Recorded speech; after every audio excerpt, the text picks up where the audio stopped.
washed up media all fucking day. We're at New England Metal and Hardcore Fest, and we have the legendary Brian Fair from Shadows Fall. How you doing, man? My first question for you. Let's start it smooth. How's life? Life is good. Life is good, man. Big life changes coming. I got my first kid coming in about a month and a half or so. So congratulations. Yeah, I couldn't be happier. It's gonna mean some downtime for the band for a little bit. Yeah, man. So life is good. Yeah, life awesome. is good. Awesome. But we're at New England Metal and Hardcore Fest. How's it feel to be home? Awesome, and especially right now with all the shit that's been going down in Boston. We've been on the road for the last week, and it's been tough not being around, trying to get in touch with everyone. My sister-in-law's ran the Boston Marathon the last 4 years in a row and finished right around the time when the bombs went off usually. So I didn't know if she ran this year or not. Luckily she didn't. So it was just chaos. So I'm just happy to be home, happy at New England Metal Fest. Good metal show, can get your mind off of anything. So yeah, absolutely. We all know that one. Hell yeah. So being that, you guys have such a huge resume as far as building your career. You guys started way back in the day, before you were even a band. You have 1995, I think it was. Yeah. But I remember, when Of One Blood came out, you guys kind of broke out really strong. You spread through Mass. You got Sniper. Sorry. You guys blew up through Massachusetts. People knew you around, pretty much around the world at that point. And then you dropped The Art of Balance.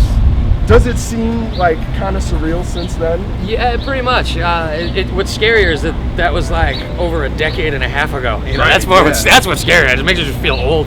But yeah, we never expected when we kind of started as a band to be able to travel the world and have 2 Grammy nominations and stuff like that. It's like we were just playing metal at a time, especially when people were like, "Why are you doing guitar solos?" And we're like, "Because we like them," Yeah. And we'd also get the when we'd start singing, the death metal dudes would be like, "Oh, what's with this melodic vocal stuff?" We're like, "We like them," And then luckily though, that's kind of, I think by bringing in all our influences and just kind of staying true to what the sound we always wanted to hear, I think that's what made us kind of stand out and be able to kind of go our own way and make our own path. So right, absolutely. But it's been a surreal trip, and we've done things and played with bands that I never imagined.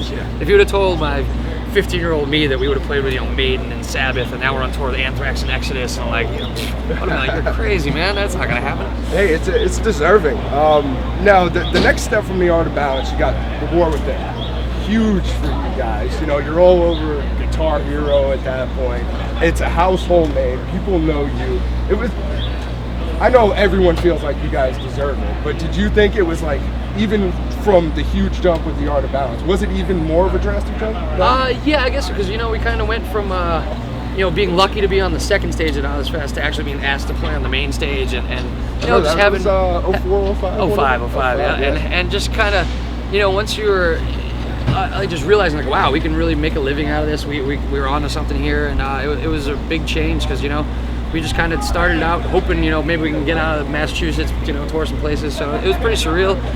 The record sales were surreal, doing like 300,000 copies and stuff. It was pretty nuts. So especially we were on Century Media, a small independent label, right. And they really worked their asses off to get us, on Headbangers Ball and get us on Ozfest, things like that. So it was cool, man. But it was definitely a surprise.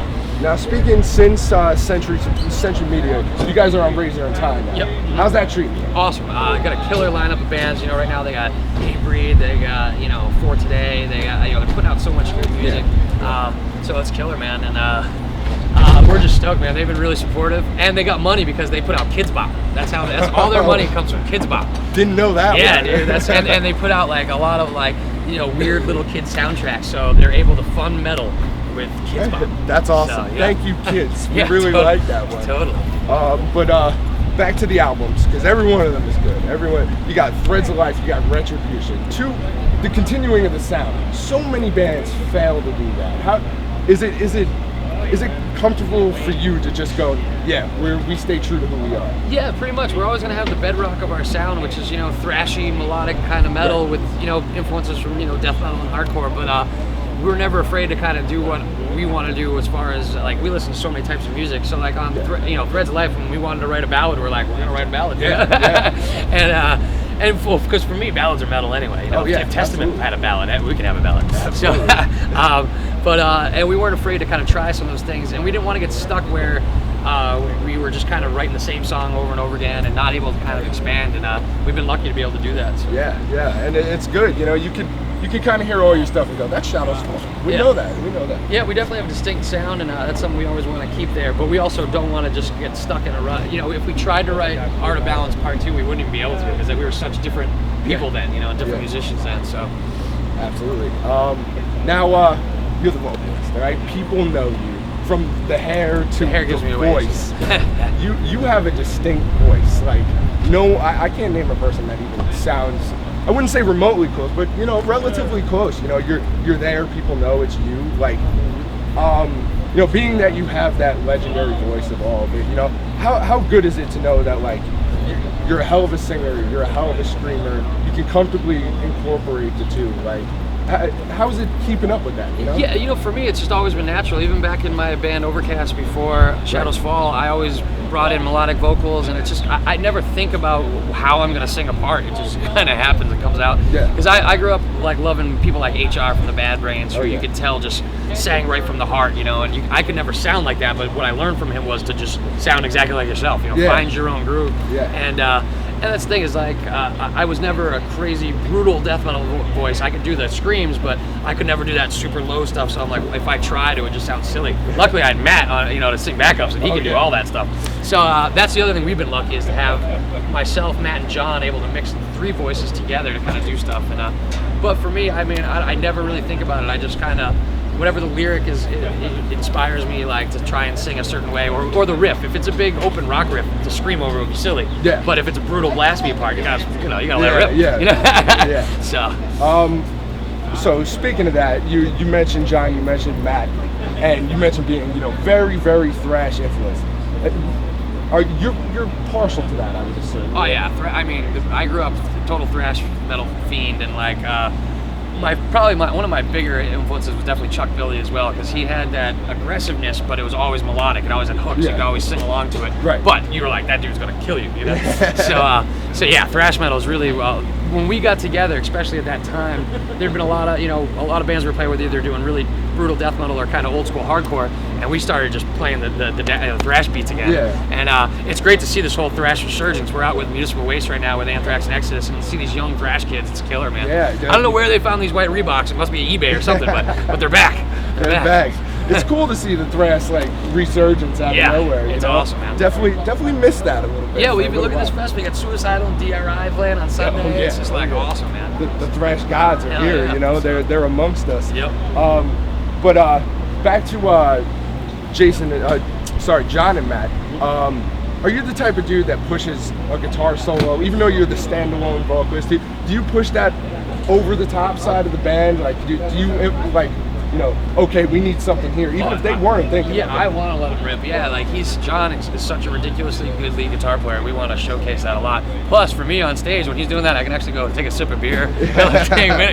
Always good to take a breather. Yeah, it's like, you just keep shredding. Well, I'll go over here and grab a beer. Yeah. So, but yeah, no, we always want to showcase the musician, and we're not a band that's like crazy, super technical all the time. But when it's time to let them shine, you know, whether it's Jay doing a little crazy drum break or John shredding the lead, you know, that's always gonna be part of our sound. Yeah, definitely. And you know, you mentioned Jay, you know, hell of a drummer, that dude. Yes. Very consistent. He's clockwork, you know, and a lot of the stuff he does. When you follow the band live, you know, to make sure you tighten up with all the vocal parts. Do you find yourself listening to the more high end of the mix or the more? I usually lock in with the drums. That's what, especially live. That's it's the pulse. It's the energy of the show. And you know, like I'm always tuning into what he's doing. I even go up and grab cymbals for stops and stuff like that. Like I get into it. Not that I'm not listening to the guitar players, but that's definitely what's pushing me is just the beat. Yeah, you know, that's what what gets me off. Yeah. New album. You guys dropped it last year. Yep. Fire from the Sky. Hell yeah. All right, we're going to go into a couple of these. You got to pump the new album a little bit. Yeah. What do you love about it? I just love that we really, production-wise, brought in new sounds without like kind of stepping outside of what we do. Like Adam D was great to work with and really pushed me vocally to try new things, and because you can have a tendency to get into a comfort zone and write in the same kind of range, and he really was about getting me out of that box and pushing me to do different things. And he's got great ideas for layering as well, whether it was harmonies or even just hidden little subtle things. And So I think production-wise, it's really like one of the biggest sounding records we've ever done. Right. The mix was done by this guy Brian Virtue, who does a lot of big pop rock records. So he's got that side, but he's a metal dude, so he understands both of the world. So, you know, just to kind of wrap it up, you know, being that all right, the new album is kind of relatively soon, but you guys are obviously going to continue, you know, a little more, you know. Yep. Well, that's the thing. Since I'm having the baby's coming soon, we're gonna take some downtime from the road, so we're gonna start writing right away. So I feel like this summer is gonna be working on new material. I don't know when we'll get in the studio, but we're definitely gonna start getting ideas together. Because we don't want to just sit around, you know, doing nothing. So we got to get something going on. Yeah, absolutely. So no idea what direction it'll take. I know John was working on some ideas that are in a really raw stage, but we never know exactly where things are gonna go. Even with Fire from the Sky, like first song I think we wrote was The Unknown, and that's when it set the tone. Yeah. And we knew it was gonna be a heavy, dark record because of that. So we'll see what happens. Cool. Maybe it'll be a ska record. Who knows? Who knows? You can do anything. It's not gonna be a ska record. Brian, thank you. Anytime, absolutely awesome to talk to you. Washed Up Media all fucking day. You can catch us Instagram, Twitter at Washed Up Media, the Facebook page. You're living under a rock if you don't know Shadows Fall. Please grab the new record if you haven't already. Grab all the old ones too, the classics. But thanks for joining us today.